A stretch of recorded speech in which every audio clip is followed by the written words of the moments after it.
할렐루야. 2월 19일 월요일 아깝의 시간이 찾아왔습니다. 오늘은 마가복음 4장 35절로 41절까지의 말씀을 가지고 그가 누구이기에? 라는 제목하에 함께 은혜 나누기 원합니다. 41절을 보면 그가 누굴까? 도대체 그가 누구이기에 바람과 바다도 순종하는가? 라고 하는 제자들 사이의 대사에서 제목을 한번 잡아봤습니다. 여러분, 복음서를 읽을 때에는요, 기독론적 질문을 던져보는 것이 좋습니다.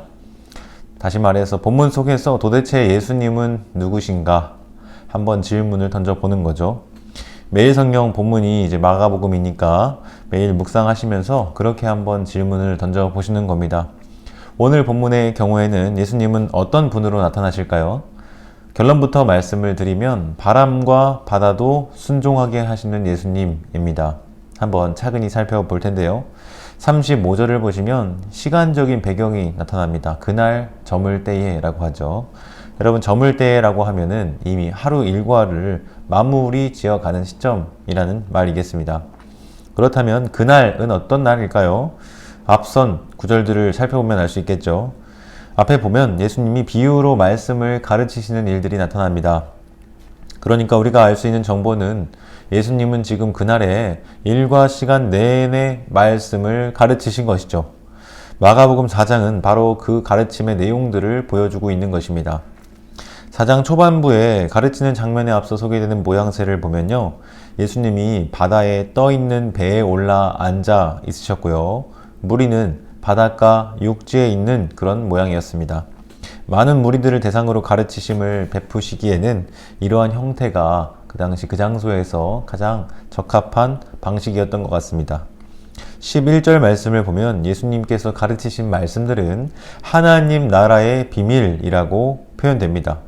사실 이 비밀이라고 하는 단어는 헬라어로 미스테리온인데요. 미스테리, 신비라고도 번역을 할 수가 있는 것이죠. 그렇다면 예수님은 제자들과 사람들에게 하나님 나라의 신비를 전하고 있었다라고 볼 수도 있겠습니다. 그 하나님 나라의 신비를 전하는 일을 종일토록 감당하신 그날에 저물어가는 때입니다. 얼마나 피곤하셨을까요? 제 개인적인 경험을 좀 생각을 해보면 주일에 사역을 준비하기 위해서 토요일 밤늦게까지 설교를 준비하고 또 고등부 예배에서 설교를 감당하고 이후에 친구들을 모아놓고 제자반을 진행을 하곤 했었거든요. 1시간 반씩 2개의 반을 같이 또 운영을 하면 굉장히 에너지가 소모가 컸던 기억이 납니다. 그래서 가르침에 힘을 쓰는 것은 생각보다 많은 에너지를 소모하는 일이라는 것을 저는 경험적으로 알고 있죠. 아마도 예수님께서도 종일토록 그 가르침에 수고하신 이후에 몹시 피곤한 상태에 있었을 것입니다. 무엇을 보고 아는가? 38절을 보니까 예수님이 주무십니다. 고물에서 베개를 베고요. 근데 그 외부적인 상황이 어떠했는가 37절에 보여주는데요. 큰 광풍이 일어나며 물결이 배에 부딪혀 들어와 배에 가득하게 되었더라 라고 합니다. 큰 광풍이 일어서 물결이 배에 부딪히는 상황, 심지어 배에 물이 가득히 들어치게 된 상황이라고 말합니다. 여러분, 무슨 갈릴리 작은 호수에 그런 일이 있겠느냐 생각할 수도 있겠지만 유독 그런 바람이 많이 부는 지형적 특성을 가졌다고들 합니다. 충분히 일어날 수 있는 일이라는 말이죠. 그런데 그러면 바다에서 물고기 잡는 어부로서 잔뼈가 굵은 제자들이 그 정도 바람 불고 파도 치는 경험을 해본 적이 있을까요? 없을까요?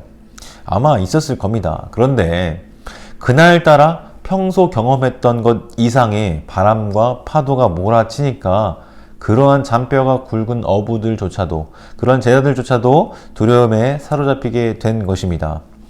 그런데 여러분, 예수님은 어떤 상태에 있습니까? 주무시는 겁니다. 여러분, 이게 그냥 자는 척을 하는 것일까요? 그게 아니죠. 정말 곤히 잠드신 것입니다. 얼마나 곤하셨으면 그 상황에, 그 와중에 잠이 듭니까? 바람도 불고 파도도 치는, 그래서 물이 막 배 안으로 밀려 들어오는 그런 차는 상황에서도 깨지를 않으셨어요.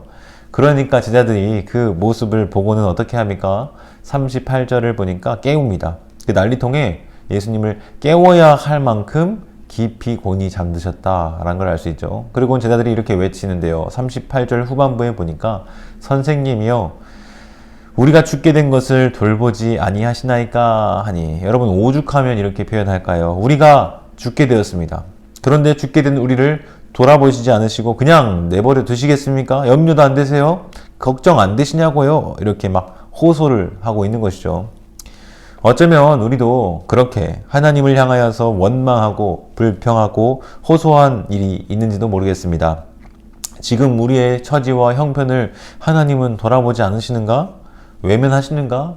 지금 비상사태인데, 위급한 상황인데 어떻게 하나님 그렇게 가만히 계실 수 있느냐 하면서 그렇게 하나님을 향하여서 원망과 부르짖음으로 호소하신 경험이 있는지도 모르겠어요. 왜 우리를 돌아보지 않으시는 거냐? 왜 그저 수수방관하며 내버려 두고 계시는 거냐? 이런 식으로 말이죠. 그렇게 우리의 지난 상황들에 대입하여 본다면 이 지금 상황의 제자들의 심정을 우리가 공감하지 못할 것은 아니죠. 우리가 당면한 문제와 어려움으로 인해서 갈등을 겪고 또 고뇌하던 시절을 돌이켜 생각해 본다면, 야, 제자들도 오죽하면 그렇게 예수님께 했을까 싶기도 합니다. 이렇게 정신없이 주무시는 예수님을 흔들어 대고 그 귀청에 소리를 쳐대니 그제서야 예수님은 일어나시는데요. 그리고 이렇게 말씀하셨다고 합니다. 39절, 예수께서 깨어 바람을 꾸짖으시며 바다더러 이르시되 잠잠하라 고요하라 하시니 바람이 그치고 아주 잔잔하여졌더라. 여러분, 예수님께서 바람을 꾸짖으시며 말씀하셨습니다. 잠잠하라 고요하라. 그 결과는 간단하죠. 바람은 그쳤습니다. 아주 잔잔해졌대요. 큰 광풍이 아주 잔잔해졌다라고 합니다. 여러분, 여기에 나오는 큰이라는 표현과 아주라고 하는 표현 둘 다 모두 헬라어로는 메갈레라고 하는 단어입니다. 마가는 이 단어를 의도적으로 대조를 시키고 있는 것을 볼 수 있는데요.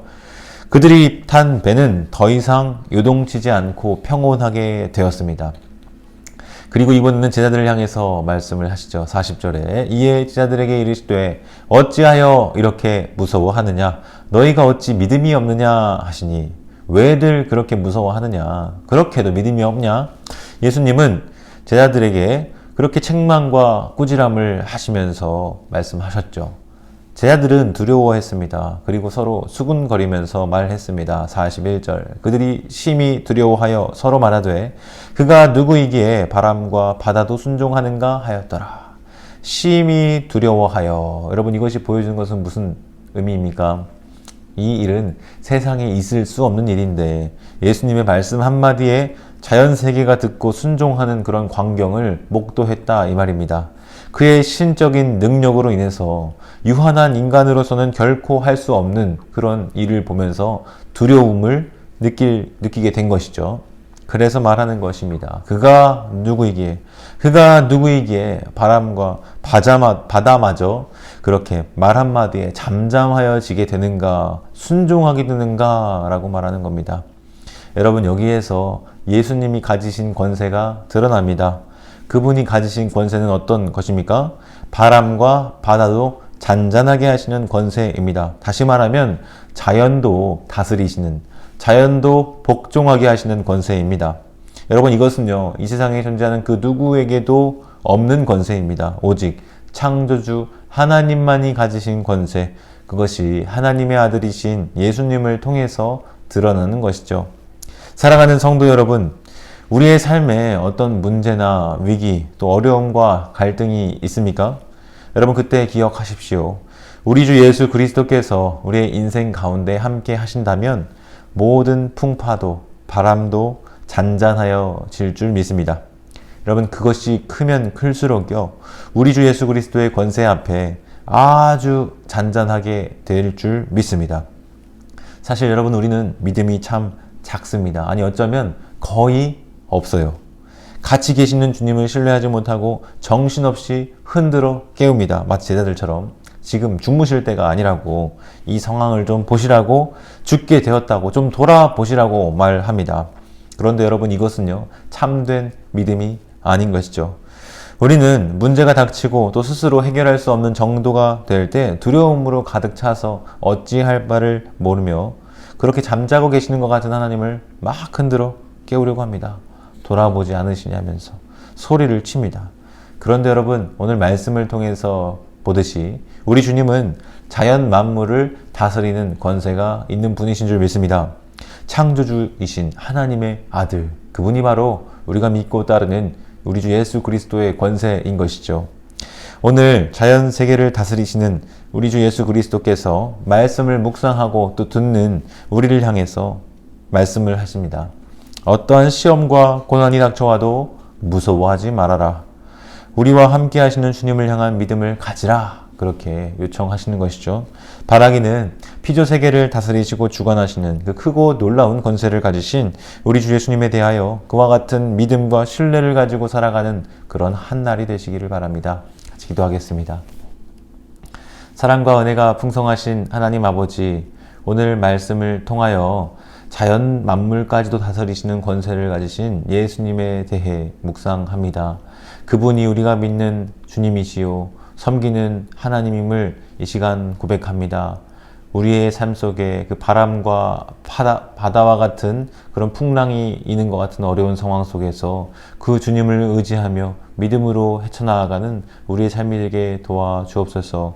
예수님을 향한 굳건한 믿음과 신뢰를 가지고 오늘 이 하루도 살아가게 하여 주옵소서. 의지합니다. 예수님의 이름으로 기도합니다. 아멘. 오늘 이 한 날도 그 권세를 가지신 예수님과 동행하는 한 날 되시기 바랍니다.